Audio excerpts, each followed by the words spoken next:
Here again with our supporting question of how did the Delano grape strike help to advance farm workers' rights? So this is what it's all about. They are working to pass legislation that guarantees them rights for fair wages and the right to organize. And again, remember that claim of the Delano grape strike brought light to the unfair treatment of farm workers and allowed legislation to be passed guaranteeing those workers certain rights.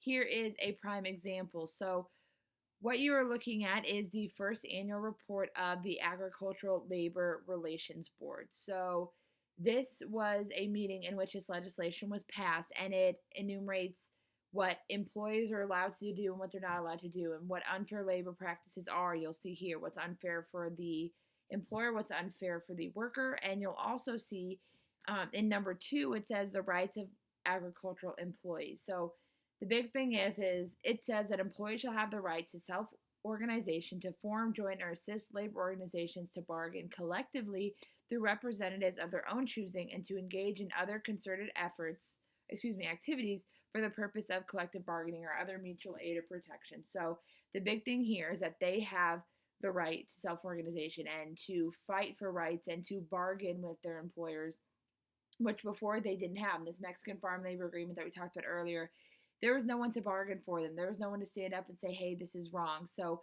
the Delano grape strike brought all this attention, all this light to what was happening, and eventually things like this start happening. We get legislation that is being passed. This is specifically in California, so this is where Delano is and where the grape strike started. So things like this is what it was all about for them. This is what they were fighting for, and that is how the Delano grape strike helped to advance their rights. They got legislation passed for them.